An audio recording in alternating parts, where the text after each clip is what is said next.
மாணவர்களே, paramedical கவுன்சிலிங்க்கு apply செய்துவிட்டு கவுன்சிலிங்காக காத்துக் கொண்டிருக்கின்றீர்களா? ஆனால் உங்கள் ஒவ்வொருவருடைய மனதிலும் எனக்கு கவர்மெண்ட் காலேஜில் சீட் கிடைக்குமா, ரவுண்ட் 1 முடிஞ்சா அரசு கல்லூரிகள் இருக்கக்கூடிய இடங்கள் அனைத்தும் தீர்ந்து போய்விடுமா, குறைவான கட் ஆஃப் எடுத்தவர்களுக்கு வாய்ப்பே இல்லையா போன்ற சந்தேகங்கள் ஏற்பட்டுக் கொண்டிருக்கின்றது. உங்கள் அனைத்து சந்தேகங்களை கடந்த வருடத்தினுடைய சீட் மேட்ரிக்ஸ் மற்றும் ரவுண்ட் 1, ரவுண்ட் 2, ரவுண்ட் 3 அலாட்மெண்ட் லிஸ்டுகளில் இருந்து தெளிவாக நாம் பார்க்க இருக்கின்றோம். முதலில் அனைவரும் ஏன் அரசு மருத்துவக் கல்லூரிகளை தேர்ந்தெடுக்கின்றார்கள் அப்படின்னு பாத்தீங்கன்னா, சுயநிதி கல்லூரிகள்ல லட்சங்களில் கட்டணங்கள் இருக்கக்கூடிய நிலைகள்ல அரசு கல்லூரிகள்ல ஆண்டுக்கு ரூபாய் மட்டுமே கட்டணம் நிர்ணயம் செய்யப்பட்டிருக்கின்றது. அது மட்டுமில்லாமல் முதல் தலைமுறை பட்டதாரி உதவித்தொகை, போஸ்ட் மெட்ரிக் ஸ்காலர்ஷிப், அரசு பள்ளி மாணவர்களுக்கான கட்டண சலுகைகள் என பல நன்மைகள் இங்கு படிக்கக்கூடிய மாணவர்களுக்கு கிடைக்கின்றது. பொது அரசு மருத்துவமனைகளில் கிடைக்கக்கூடிய கிளினிக்கல் எக்ஸ்போசர் உங்கள் எதிர்காலத்திற்கு மிகப்பெரிய அடித்தளமாக அமையக்கூடியதாக இருக்கின்றது. அதனால்தான் இந்த வருடமும் பாராமெடிக்கல் கவுன்சிலிங்கில் கவர்மெண்ட் காலேஜில் சீட் என்பது மாணவர்களுக்கும் பெற்றோர்களுக்கும் இருக்கக்கூடிய மிகப்பெரிய ஒரு எதிர்பார்ப்பாக இருந்து கொண்டிருக்கின்றது. ஆனா கவர்மெண்ட் காலேஜ் கிடைக்குமா என்று வெறுமனே கெஸ் செய்துவிடக் கூடாது. கடந்த ஆண்டு கவுன்சிலிங்கில் என்ன நடந்தது, எந்த கோர்ஸில் எத்தனை கவர்மெண்ட் சீட் இருந்தது, ரவுண்ட் 2க்கு முன்பு எவ்வளவு வேகன்சிஸ் இருந்தது, ஒவ்வொரு கோர்ஸுக்கும் கடந்த ஆண்டு எந்த அளவுக்கு கட் ஆஃப் மார்க் இருந்தது, இதை எல்லாம் டேட்டா அடிப்படையில் பார்த்தால் இந்த வருடம் நம்முடைய வாய்ப்பை ஓரளவுக்கு புரிந்து கொள்ள முடியும். அதனால் இந்த வீடியோவை ஸ்கிப் பண்ணாம கடைசி வரலும் பாருங்க. உங்கள் ரேங்கை வைத்து கவர்மெண்ட் காலேஜ் வாய்ப்பை எப்படி அசஸ் செய்வது என்பதை இந்த வீடியோ முடிவில் நீங்கள் தெளிவாக புரிந்து கொள்ளலாம். மாணவர்களே, நாம் இங்கு பார்க்கக்கூடிய டேட்டாஸ் என்பது கடந்த ஆண்டு 2025 கவர்மெண்ட் காலேஜ் கவுன்சிலிங் டேட்டா. ஆனால் இதை 2026க்கு எக்ஸாக்ட் கட் ஆஃப் பிரெடிக்ஷன் என்று நீங்கள் எடுத்துக்கொள்ளக் கூடாது. ஏனென்றால் ஒவ்வொரு வருடமும் மாணவர்களின் ரேங்க் மாறலாம், சாய்ஸ் ஃபில்லிங் மாறலாம், கோர்ஸ் பிரிஃபரன்ஸ் மாறலாம், கவர்மெண்ட் சீட் எண்ணிக்கை மாறலாம், ரிசர்வேஷன் வைஸ் காம்படிஷன் மாறலாம், புதிய காலேஜஸ் மற்றும் சீட்டுகள் சேர்க்கப்படலாம். மாணவர்கள் ரவுண்ட் 1, ரவுண்ட் 2 எடுக்கக்கூடிய டிசிஷன் கூட மாறலாம். கடந்த ஆண்டு டேட்டாவை நாம் ஒரு ரெஃபரன்ஸ் அல்லது கைடன்ஸ் டூலாக மட்டுமே பயன்படுத்த வேண்டும். கடந்த வருடத்தை கவுன்சிலிங் பாத்தீங்கன்னா, கடந்த வருடம் ரேங்க் லிஸ்டில் இடம்பெற்ற 60,696 மாணவர்களுக்காக 3 ரவுண்டுகளாக கவுன்சிலிங் என்பது நடைபெற்றது. ரவுண்ட் 1ல அரசு கல்லூரிகள் இருக்கக்கூடிய 3200க்கும் அதிகமான இடங்களை நிரப்புவதற்காக 200 கட் ஆஃப்ல இருந்து 165 கட் ஆஃப் வரையும் ரேங்கை பொறுத்தவரையிலும் 1வது ரேங்க்ல இருந்து 20,207 ரேங்க் வரை பெற்றிருக்கக்கூடிய மாணவர்களுக்காக ரவுண்ட் 1 கலந்தாய்வு என்பது நடைபெற்றது. அதனை அடுத்து முதல் ரவுண்டில் இடம் கிடைத்து வேறு பாடப்பிரிவுக்கோ அல்லது வேறு அரசு கல்லூரிகளுக்கோ மாறுதல் பெற விரும்பக்கூடிய மாணவர்களுக்காக ரீ அலாட்மெண்ட் மற்றும் செல்ஃப் பைனான்ஸ் கல்லூரிகளில் உள்ள அரசு ஒதுக்கீட்டு இடங்களில் உள்ள இடங்களை பெற விரும்பக்கூடிய மாணவர்களுக்கான அலாட்மெண்ட் கலந்தாய்வாக ரவுண்ட் 2 கலந்தாய்வானது நடைபெற்றது. அந்த கலந்தாய்வுல ரேங்க் 1 இருந்து 53,165 ரேங்க் வரை பெற்ற மாணவர்கள் கலந்து கொண்டார்கள். மதிப்பெண்களை பொறுத்தவரையிலும் 200 மதிப்பெண்களில் இருந்து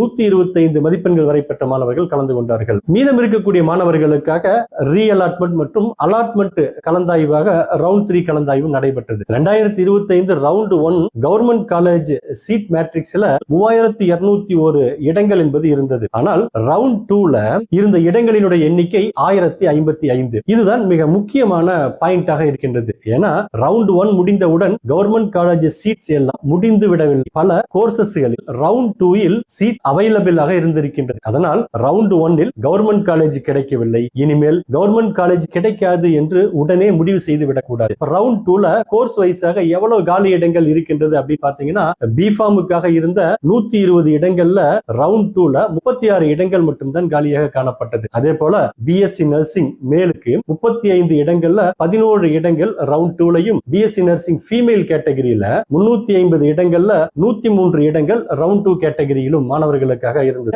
அடுத்தடுத்த கோர்ஸ்கள்ல எவ்வளவு இடங்கள் இருக்கின்றது அப்படி பாத்தீங்கன்னா, பிபிடில 80 இடங்களில் 27 இடங்கள் என்பது ரவுண்ட் 2லையும், bachelor of audiology and speech language பேத்தாலஜில 7 இடங்களும், அதே போல ரேடியோகிராஃபி அண்ட் இமேஜிங் டெக்னாலஜிக்கு 117 இடங்களும் இரண்டாம் கட்ட கலந்தாய்வில் மாணவர்களுக்காக இடம்பெற்றிருந்தது. பிஎஸ்சி ரேடியோ தெரபி டெக்னாலஜில 35 இடங்களும், மெடிக்கல் லெபார்டரி டெக்னாலஜில 131 இடங்களும், ஆபரேஷன் தியேட்டர் அண்ட் அனஸ்தீசியா டெக்னாலஜில 97 இடங்களும், பிஎஸ்சி கார்டிக் டெக்னாலஜில 47 இடங்களும், கிரிட்டிக்கல் கேர் டெக்னாலஜில 41 இடங்களும் இடம்பெற்றிருந்தது. இதிலிருந்து நாம் புரிந்து கொள்ள வேண்டியது என்ன அப்படின்னு பாத்தீங்கன்னா, ஒரே ஒரு கோர்ஸை மற்றும் டார்கெட் செய்யாமல் உங்கள் எலிஜிபிலிட்டி மற்றும் இன்ட்ரெஸ்டுக்கு பொருத்தமான மல்டிபிள் கோர்சஸை சாய்ஸ் ஃபில்லிங்கில் நீங்கள் பயன்படுத்துவது மிக மிக முக்கியமானது. அது மட்டும் இல்லாமல் இந்த கவுன்சிலிங்ல மாணவர்கள் பொதுவாக சில பாப்புலர் கோர்சஸை மட்டுமே தேர்ந்தெடுத்திருக்கின்றார்கள். ஆனால் கவர்மெண்ட் காலேஜ் ஆப்பர்ச்சுனிட்டிஸ் என்பது ஒரு கோர்ஸுக்கு மட்டும் கிடையாது. மெடிக்கல் ஃபீல்டில் பல்வேறு அலைடு ஹெல்த் ஹெல்த் சயின்ஸ் கோர்சஸ்கள் இருக்கின்றது. எனவே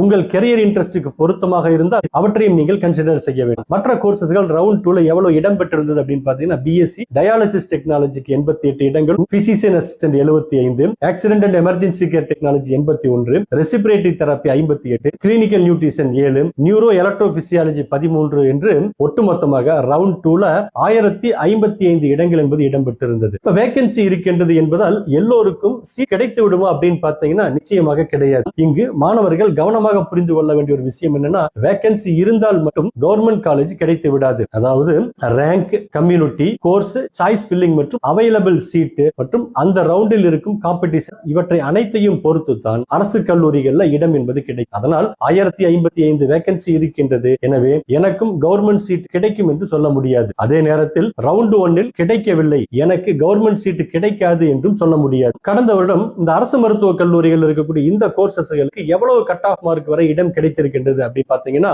பிஃபார்ம் கோர்ஸை பொறுத்தவரையிலும் 2 அரசு மருத்துவ கல்லூரிகள் மட்டுமே இந்த கோர்ஸ் ஆனது கற்பிக்கப்பட்டு கொண்டிருக்கின்றது. அந்த கல்லூரிகள்ல கடந்த வருட கட் ஆஃப் மார்க் பிசி கேட்டகரிக்கு 189, BCM 192, MBC 190.5, SC 188.5, SCA 188.5, SCA 185.5, ST 187 வரை பெற்ற மாணவர்களுக்கு இடம் கிடைத்திருக்கின்றது. அதே போன்று 6 அரசு மருத்துவ கல்லூரிகள்ல பிஎஸ்சி நர்சிங் படிப்புகள் வழங்கப்பட்டு கொண்டிருக்கின்றது. கட் ஆஃப் மார்க்கை பொறுத்தவரையிலும் பிசி கேட்டகரிக்கு 187.5, BCM 187, MBC 188.5, SC 188, SCA 181.5, ST 179.5 என்று கடந்த ஆண்டு கட் ஆஃப் மார்க் இருந்திருக்கின்றது. பிபிடியை பொறுத்தவரையிலும் 3 கல்லூரிகளில் மட்டும்தான் இந்த கோர்ஸ் வழங்கப்பட்டு கொண்டிருக்கின்றது. ஓசில 194.5, BC 189.5, BCM 191, MBC 188.5, SC 190, SCA 189, ST 186.5 cut off mark வரை மாணவர்களுக்கு இடம் கிடைத்திருக்கிறது. இதிலிருந்து மாணவர்கள் என்ன புரிந்து கொள்ள வேண்டும் அப்படின்னு பாத்தீங்கன்னா, ஒரே கோர்ஸுக்கு எல்லா கம்யூனிட்டிக்கும் ஒரே கட் ஆஃப் மார்க் என்பது இருக்காது.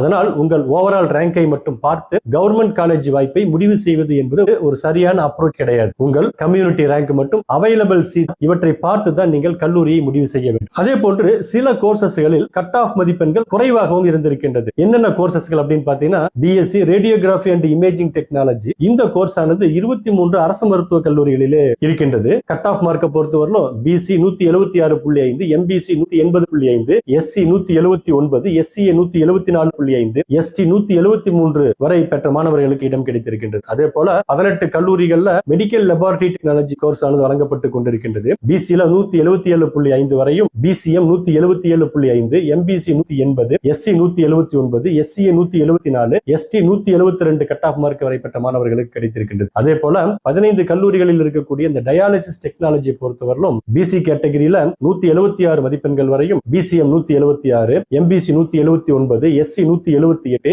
SCA 176, ST 166 cut off mark வரை பெற்ற மாணவர்களுக்கு இடம் கிடைத்திருக்கின்றது. கவர்மெண்ட் காலேஜ் என்றால் எல்லா கோர்ஸ்களுக்கும் கட் ஆஃப் மதிப்பெண்கள் 190க்கும் அதிகம் தான் இருக்கும் என்று நினைக்க கூடாது. கோர்ஸுக்கு கோர்ஸ் கட் ஆஃப் மதிப்பெண்கள் என்பது வேறுபட்டுக் கொண்டிருக்கின்றது. எனவே நீங்கள் அரசு கல்லூரிகள்ல இடம் பெறுவதற்காக என்ன செய்ய வேண்டும் அப்படின்னு பாத்தீங்கன்னா, ஒரு பேப்பரை எடுத்துக் கொள்ளுங்கள். அதில் 4 விஷயங்களை எழுதுங்க. உங்கள் ஓவரால் ரேங்க், உங்கள் கம்யூனிட்டி ரேங்க், நீங்கள் விரும்பும் கோர்சஸ், அதன் பிறகு கடந்த ஆண்டு கட் ஆஃபை ஒரு ரெஃபரன்ஸாக வைத்து உங்கள் பொசிஷனை நீங்கள் புரிந்து கொள்ளுங்கள். உங்கள் ஸ்கோர் கடந்த ஆண்டு கட் ஆஃபுக்கு அருகில் இருந்தால் இந்த ஆண்டு கவர்மெண்ட் காலேஜ் வாய்ப்பை முழுமையாக விட்டு விடாதீர்கள். உங்கள் ஸ்கோர் கடந்த ஆண்டு கட் ஆஃபை விட அதிகமாக இருந்தால் உங்களுக்கு கம்பேரிட்டிவ்லி ஸ்ட்ராங்கர் பொசிஷன் இருக்கின்றது என்று அர்த்தம். குறைவாக இருந்தாலும் சாய்ஸ் ஃபில்லிங்கை சரியாக பயன்படுத்தி அவைலபிள் ஆப்ஷன்ஸை மேக்ஸிமைஸ் செய்யுங்க. இந்த கவுன்சிலிங்ல மாணவர்கள் செய்யக்கூடிய மிகப்பெரிய தவறு என்ன அப்படின்னா, எனக்கு இந்த ஒரு கோர்ஸ் மட்டும் வேண்டும் என்ற அடிப்படையில் சாய்ஸ் ஃபில்லிங்கை மேற்கொள்வது. அவ்வாறு நீங்கள் செய்கின்ற பொழுது இடம் கிடைக்காமல் போவதற்கான வாய்ப்பு என்பதும் இருக்கின்றது. உங்களுக்கு உண்மையில் மெடிக்கல் அலைடு ஹெல்த் ஃபீல்டில் கெரியர் வேண்டும் என்றால் உங்கள் எலிஜிபிலிட்டிக்கு பொருந்தும் பல கோர்சஸை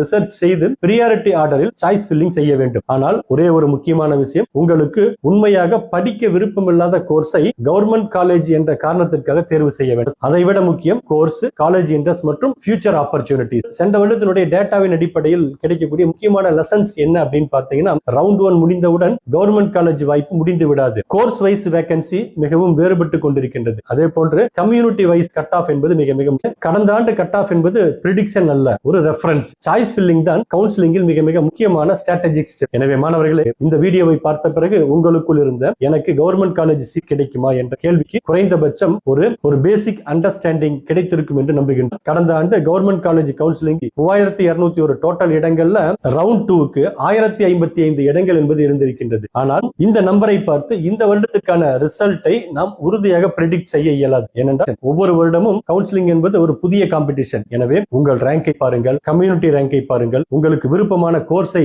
ஷார்ட் லிஸ்ட் செய்யுங்கள், கடந்த ஆண்டு கட் ஆஃபை ரெஃபரன்ஸாக எடுத்துக் கொள்ளுங்கள், ஒவ்வொரு ரவுண்டிலும் வேகன்சி மற்றும் அலாட்மெண்ட் மூவ்மெண்டை கவனியுங்கள் மற்றும் மிக மிக முக்கியமாக சாய்ஸ் ஃபில்லிங்கை சாதாரணமாக எடுத்துக் கொள்ளாதீர்கள். ஏனென்றால் ஒரு சரியான சாய்ஸ் ஃபில்லிங் உங்கள் கவுன்சிலிங் ரிசல்ட்டை மாற்றக்கூடியது. மாணவர்களே, உங்கள் ரேங்க் என்னவாக இருந்தாலும், உங்கள் கம்யூனிட்டி என்னவாக இருந்தாலும், உங்களுக்கு கிடைக்கும் வாய்ப்புகளை சரியாக ஐடென்டிஃபை செய்து பயன்படுத்துவதுதான் மிக மிக முக்கியம். கவர்மெண்ட் காலேஜ் கிடைக்குமா என்பதை மட்டும் கேட்காதீர்கள், என்னுடைய ரேங்க்கு என்னென்ன வாய்ப்புகள் இருக்கின்றது என்று கேளுங்க. அந்த கேள்விதான் உங்கள் கெரியரை சரியான பாதையில் கொண்டு செல்லும். இந்த வீடியோ ஒரு மாணவருக்காவது கவர்மெண்ட் காலேஜ் கவுன்சிலிங்கை தெளிவாக புரிந்து கொள்ள உதவி இருந்தால் மற்றவர்களுக்கும் ஷேர் செய்யுங்கள். தொடர்ந்து நமது கெரியர் பாத் இன் தமிழ் என்ற சேனலோடு இணைந்திருங்கள். மீண்டும் அடுத்த வீடியோவில் சந்திக்கும்.